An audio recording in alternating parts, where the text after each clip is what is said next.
right, let's go ahead and take a look and see how we're able to create a message bus listener. So first thing, let's do a little bit of cleanup so we don't accidentally open up the wrong file. Very good. So everything is nice and neat here. Let's go ahead and first off create a module project. So let's go up to File, followed by New, and then Liferay module project. So File, New, Liferay module project. We have to give this project a name. Let's call this message bus listener. So message dash bus dash listener. Once you have that all squared away, again, make sure your defaults here are good. Gradle, Liferay 7.1. And again, unfortunately, we do not have a template here that allows us to create a message bus listener. So as I look through, don't really see one. So in this situation, what we're going to do is let's go ahead and use one of our default, ones. We are going to be creating a component. We're going to create this message bus listener so that it will automatically register. So the auto registration will happen within the component annotation. So with that in mind, let's go ahead and select service.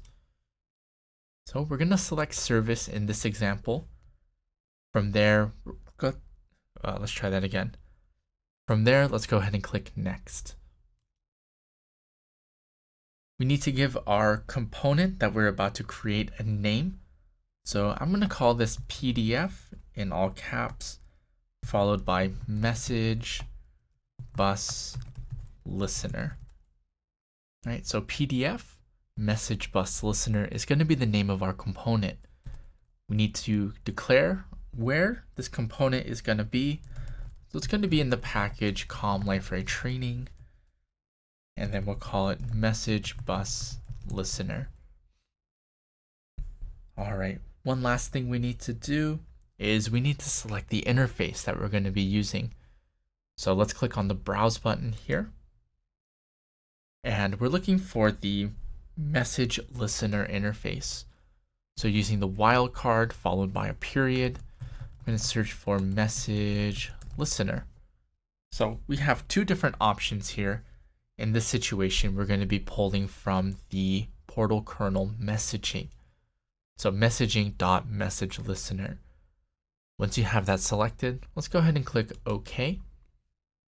And within the properties, we could set the value here, but since Liferay likes to really abstract out the names into their own classes, and we saw in a previous exercise that that doesn't bode too well here. So let's go ahead and leave that alone, and let's go ahead and click Finish. So letting our project be created, letting the component be created as well. All right. And then from here, I'm going to open up my modules project here, and we're looking for the message bus listener. So very good. We have the message bus listener, right? And let's head over to our Java class. So opening up the PDF message bus listener, and within the property annotation, the first thing we want to specify is which destination are we going to be listening at within our message bus. So let's first get rid of the to-do. I'll get rid of the to-do right there. Right, and then let's start off with our property. So the property name is called destination.name.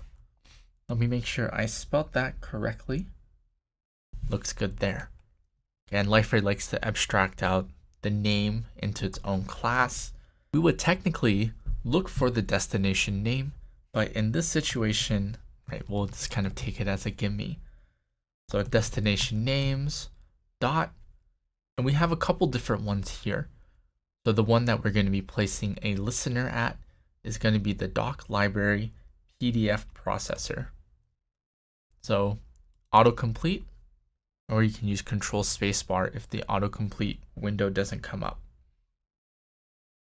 All right, next up, we're going to take our mouse cursor and move it or hover it over the class name right here, PDF Message Bus Listener, revealing the quick fixes. So the quick fix that we're going to be using is going to be that add unimplemented methods. So kind of escaped me there. So add unimplemented methods. Once you have that selected, we're going to have to implement one method, just this receive method. So we're going to keep things pretty simple, right? We don't have to worry too much about some of the complexities here. So first off, we're going to get a payload. So this is just going to be an object called payload. Okay, let's typecast this as an object, right? And then this is going to be our message, and then we're going to get the payload. So let's get that correct. Get payload. All right. From there, our file version, and we're just going to do something very simple. Just going to get the title of the file that's being uploaded. So a file is going to be uploaded, or PDF more specifically, right? And we're just going to grab that file version, or the title, I should say. Right, I saw file version and I said what I saw. Okay. Right, Control-Shift-O brings in the import for the file version. And finally, simple here, let's just go ahead and print out. We can say something like the title, right? We can do equals or colon, something like that, plus, and then using that file version object to get, let's get the title, as we said earlier. All right, so nothing too complex here. Let's go ahead and take care of our build.gradle. You might be wondering, hey Eddie, no errors here, we should be fine, right? And most of the time I would say yeah, but again, working with Developer Studio, I'm here in the beta version, and so we are relying on the previous portal kernel. And so to kind of mitigate this, I'm going to be referring to the portal kernel within my Liferay instance. So we've done this a couple times already. So by now it's committed to muscle memory, at least for me. Portal kernel.jar. And then I'm going to run my Gradle refresh. Still don't have a rhyme. Oh, let's get that back here. So Control F5. I still, let's say that again. I still don't have a nifty rhyme for my Gradle refresh. That's okay. So long as you know, whenever you modify the build.gradle, you'll have to do a Gradle refresh. Right. Again, if you have some doubts as to what your dependencies are, you can always expand out that project and external dependencies to take a look. All right, let's go ahead and test this. We will deploy our message bus listener. A message bus listener over here on the right hand side, selecting build and then deploy. We'll give Liferay a couple moments here to deploy our application, our Liferay project, our module project, our bundle. Right? We have many different names for this one thing here. Console is flipped over for me, letting me know that the message bus listener has started. Let's go ahead and test this out. So I'm going to head back over to my instance of Liferay. I'll head back to the main page by clicking on the old Liferay logo. Again, by the time this comes out, you'll probably see a different Liferay logo. If not, surprise, surprise, we have a new logo. All right, so I'm going to sign in just to make my life a little bit easier. test@liferay.com, the password of test. So once I'm signed back in, collapse the menu, and then from here, we're going to be working with the Documents and Media widget, the one that we see here on the page. Right. So if you don't have one on the page, go ahead and add one, clicking on that plus button up at the top right to have that selected. Once you do have the Documents and Media widget on the page, we'll click on the plus button up here at the top right, and then we're going to be selecting Basic Document.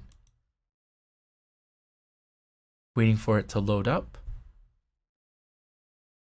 Right, and let's go ahead and we'll upload a PDF. So I'll click Choose File here. And you can select any PDF that might be on your computer, on your training environment. Let me try to find one here within my environment. Let's go ahead. We'll upload one of the slide decks here. Okay, and then I'll scroll down and then we'll click Publish. All right, so I'll click Publish here and we'll take a look within the console. So a lot of things are coming through here. And let's see. Detected Tomcat server, and there it is. So there's the message. So a specific message has been sent to a destination over in the message bus. We created a destination listener at that specific destination, and once that listener receives the message, right, it just takes the title of the PDF that we uploaded and just displays it here on our screen. All right, so this is a very simple exercise here demonstrating how to create a listener within the message bus. Again, we registered the destination automatically by using the component annotation. So very good, very good. Let's go ahead and move on.